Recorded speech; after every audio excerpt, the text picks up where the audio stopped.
Esa que tienen en sus manos es la fotografía de Simón Bolívar.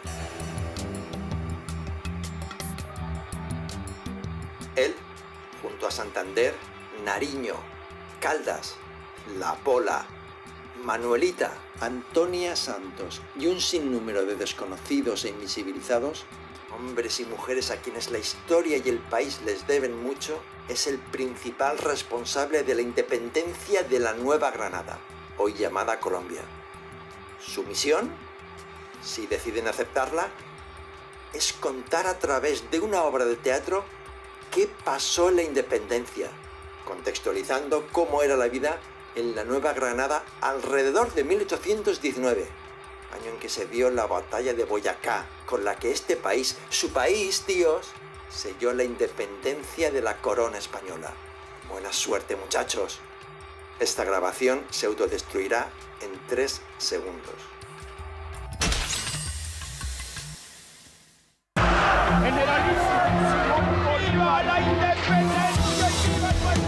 El papel de las mujeres en la independencia es crucial.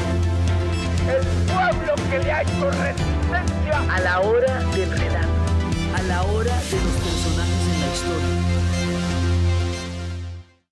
Sí, mira, uno entonces como una suricata así. Después se voltea y empieza a levantar. Así. Ay, Dios mío. Así. Bueno, bien. Me encanta que ya estén calentando, que estén entrando ya en personajes. Bueno, lo que vayan a improvisar hoy. ¿Prepararon cosas, cierto? Sí, bien, perfecto. Aquí ya está lista la grabadora para que ahorita escuchemos el programa y podemos arrancar. ¿Y los demás? ¿Dónde están los demás? Haciendo ronda.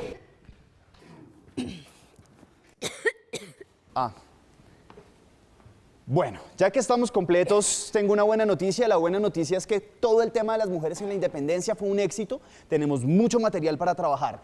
Pero hoy necesito pedirles algo.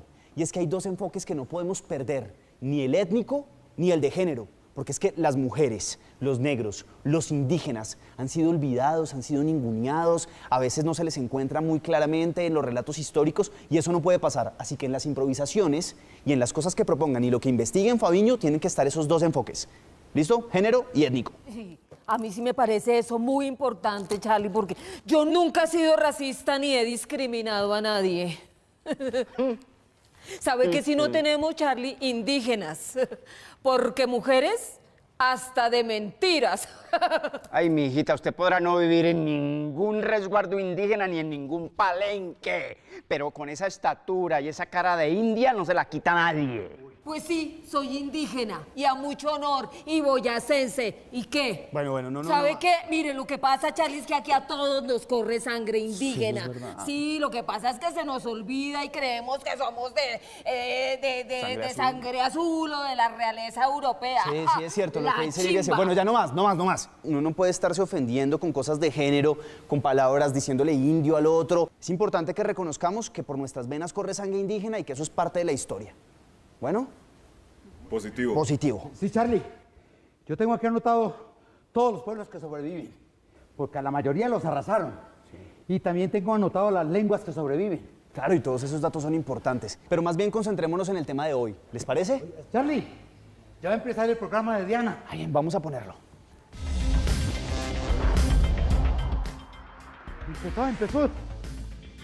Empezó, Charlie. Buenas. Hoy vamos a hablar del grito de independencia del 20 de julio, qué fue lo que sucedió y qué importancia tiene. Lo que ocurre, bueno, puntualmente es la historia que siempre nos han contado. O sea, que esto pasó, que el día, que el florero, que tal, que el día del mercado, que uno pidió el florero, que no se lo dieron, que lo necesitaban para la recepción. Este cuento en sí mismo es una anécdota. Y es una anécdota que se repite de memoria. Pero esto tiene un contexto, una razón de ser, un porqué. Vamos a contar por qué es importante esto.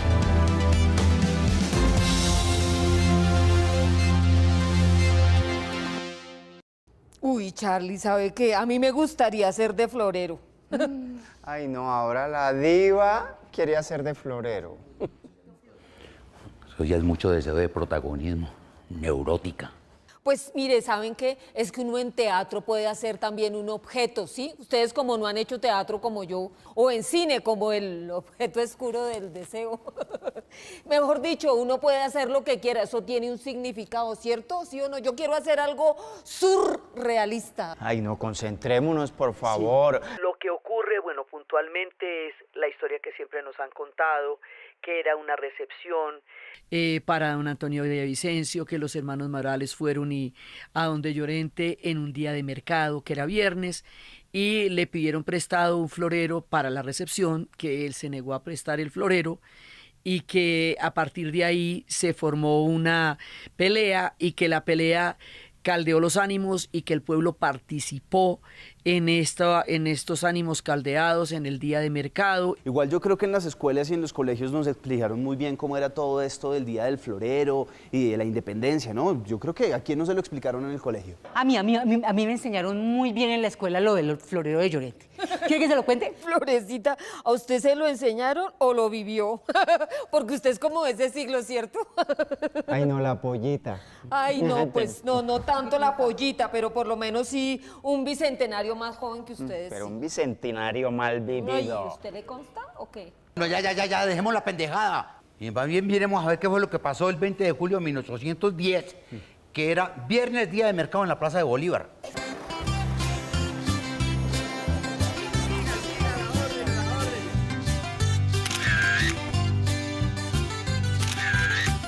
Esta historia consta de un escenario, un objeto, un mercachifle, algunos figurantes y muchos extras.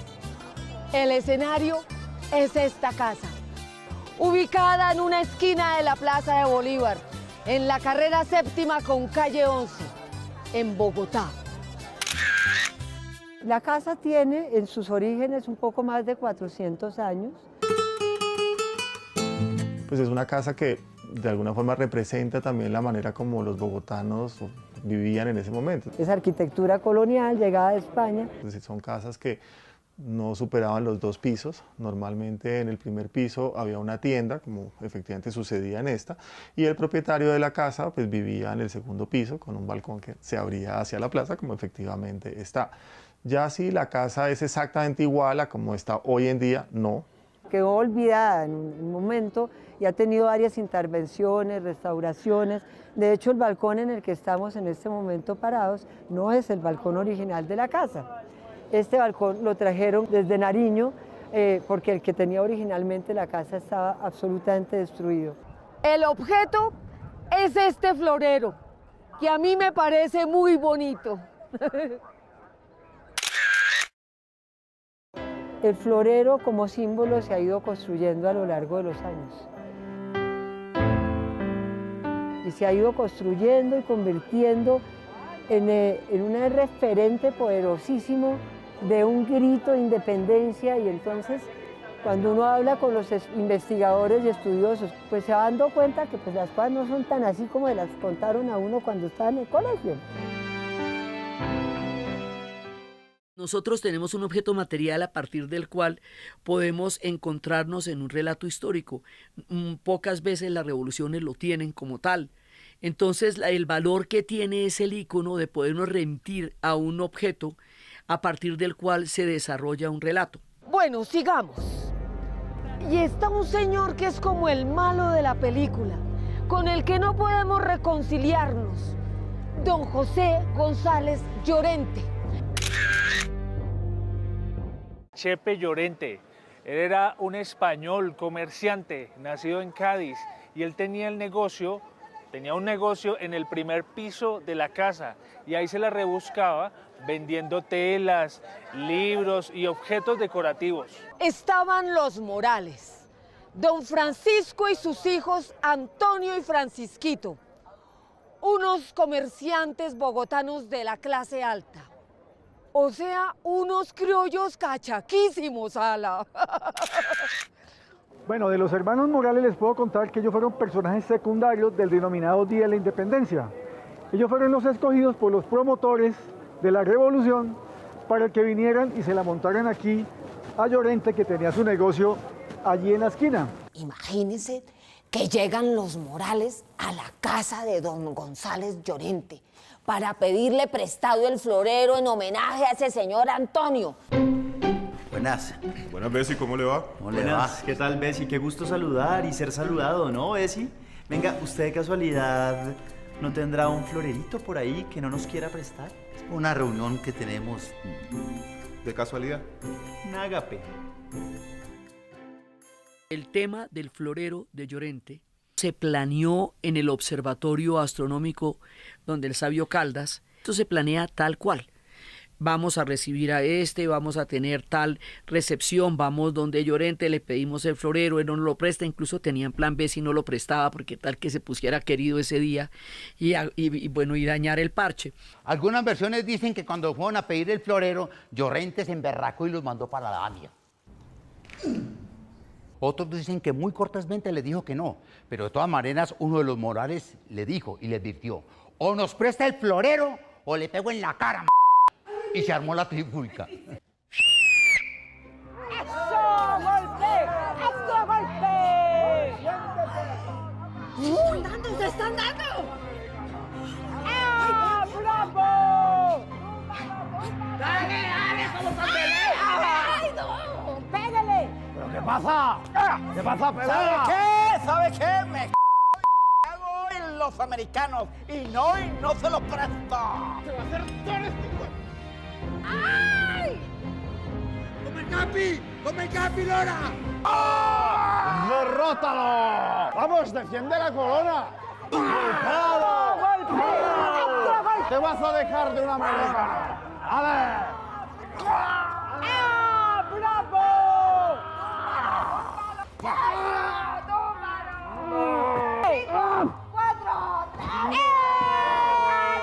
Me florero. Ahora, ¿quiénes son los que los planean? ¿Quiénes son los que están aquí? Esta generación, la generación que va a protagonizar todo el movimiento de 1810, es una generación brillantísima, porque también detrás de eso están las ideas de la Ilustración, y las ideas de la Ilustración tienen dos paticas: la parte científica, que va a ser la expedición botánica, y la otra parte son las ideas políticas. Y la expedición botánica va a generar un proceso de propia valía al reconocer la maravilla de nuestro territorio, al reconocernos al fin en esta riqueza increíble de territorio que habitamos. Nadie duda de que estamos en una naturaleza y en un territorio inmensamente hermosos y ricos y maravillosos. Eso es claro para todos. Esa claridad de la belleza inconmensurable y magnífica de la tierra que habitamos es el resultado del imaginario de la expedición botánica. Lo importante aquí para nuestras investigaciones y para lo que estamos haciendo es entender lo que proponía Diana, entender eso que estaba pasando en el mundo a finales del siglo XVIII y principios del XIX, toda esa revolución como ideológica y política que había en Europa, que tuvo consecuencias aquí también políticas y geográficas. Bueno, Charlie, perdón que lo interrumpa. Yo sí entiendo lo que dice Diana, que los científicos se vio claro en la expedición botánica. Pero, ¿y en la política? Y en la política, pues nos viene en vivo y en directo por la traducción de los derechos del hombre y del ciudadano por parte de Antonio Nariño, que le cuesta semejante carcelazo en Cádiz, porque eso es prometeico, es entregarle el fuego de los dioses a los hombres, dotarnos de derechos, hacernos entender como ciudadanos. Estaba calculado que se iba a dar una coyuntura que se iba a poder aprovechar para crear el movimiento de juntas en Bogotá, en Santa Fe, porque era necesario con todo lo que se estaba dando, con todo el proceso. Sí, así lo tengo aquí en mis apuntes. Pero hay veces que me enreda en la cabeza ese cuento de las juntas. Sí, a mí sí me inquieta también eso de las juntas de gobierno, pues porque a una siempre le han dicho que el 20 de julio fue el grito y el acta de independencia, ¿sí? Pero eso de las juntas, la verdad, yo no entiendo. Bueno, para entender el movimiento juntero, las juntas de gobierno en el Reino de la Nueva Granada, es necesario ir hasta España. Napoleón había apresado al rey Fernando VII, al amado rey Fernando VII, y en su lugar había puesto a su hermano, José Bonaparte, a quien la historia conoce como Pepe Botellas. Entonces, ese hecho crea una convulsión no solamente en España, donde las provincias empiezan a rebelarse y a crear juntas autónomas, sino que necesariamente, al ser nosotros colonia de España, pues también eso iba a llegar hasta acá. Sobre el modelo político de las juntas, como se había dado en España, se da un movimiento de juntas en todo el continente. Hay juntas en todas partes. Hay juntas en Montevideo, hay juntas en Buenos Aires, hay juntas en Chile también. Y en lo que hoy es Colombia, también hay un montón de juntas, que la primera es la de Cali, pero va a haber juntas en Monpós y también va a haber en Cartagena.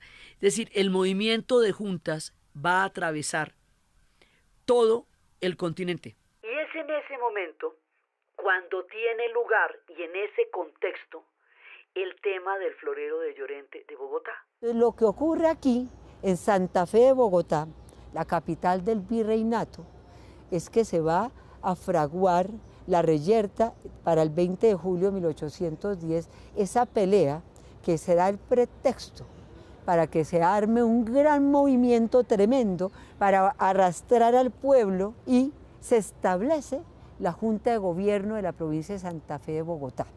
Bueno, recapitulemos. Después de la golpiza del florero y la plaza llena con el pueblo alebrestado, gritando contra los españoles, los dirigentes de la revuelta pidieron cabildo abierto.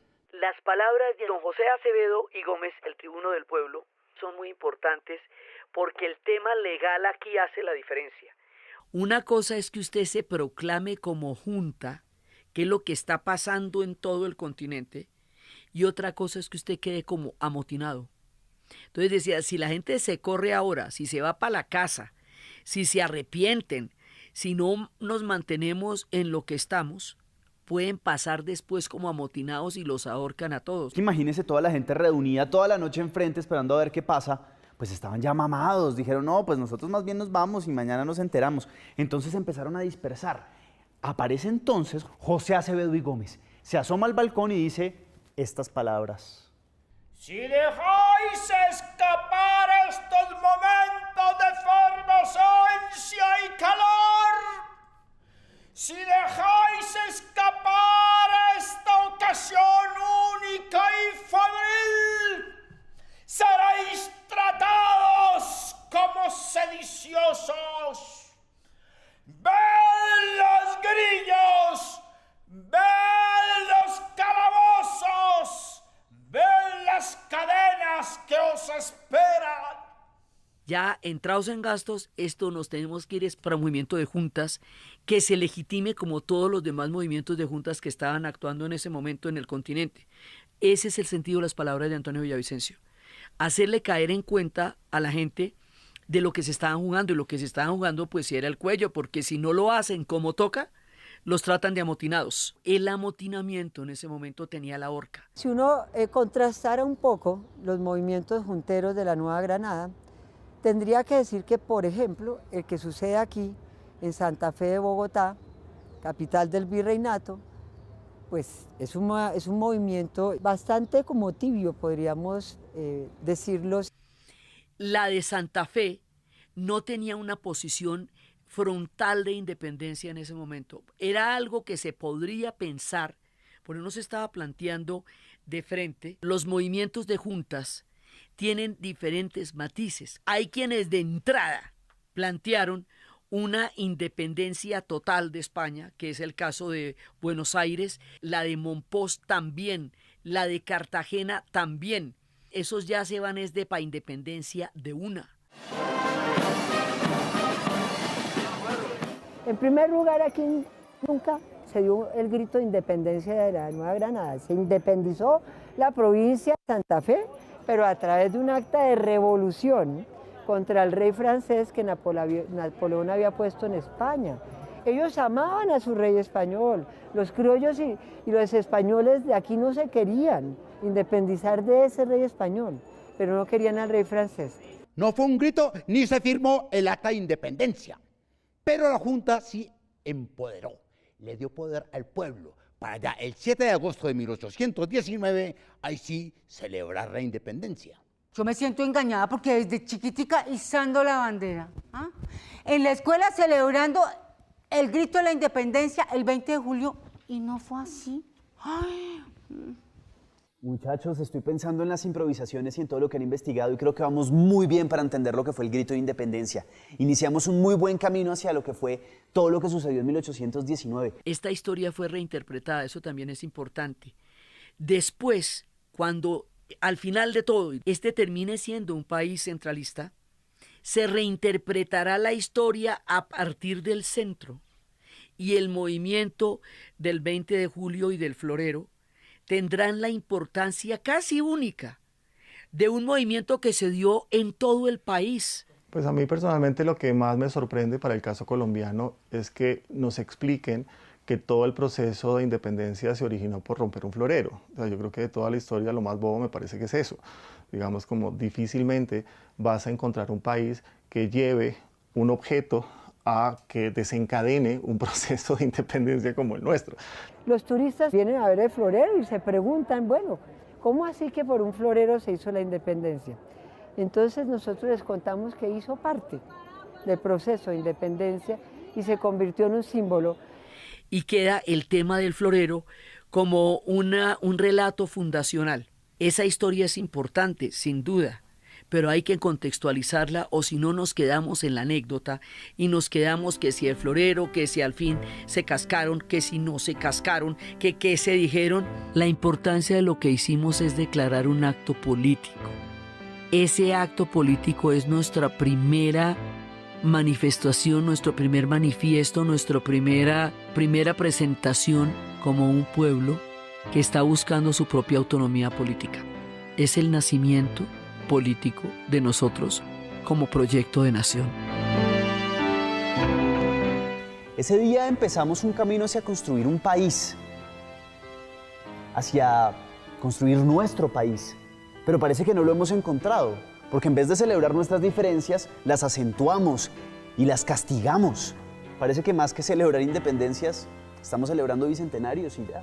Yo sí creo que estos símbolos que encarnan como elementos de dominio, de poder, de opresión, de la guerra misma, definitivamente hay que deconstruirlos, hay que construir más bien símbolos que nos inviten a ser personas creativas, hacer de la sociedad y del país un espacio mucho más justo, equitativo y habitable. Yo creo que este tipo de símbolos, como al florero de Llorente, de pronto también romperlos.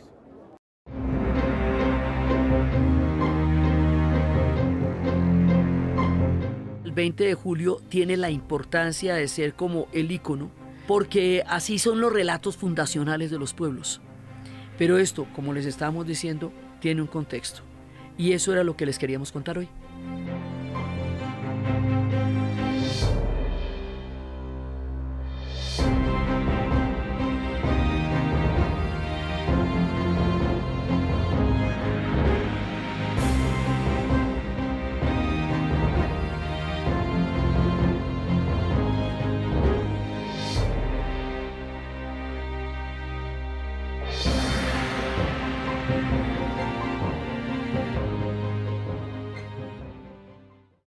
Este programa fue financiado a través de los recursos del Fondo para el Desarrollo de la Televisión y los Contenidos de la Autoridad Nacional de Televisión.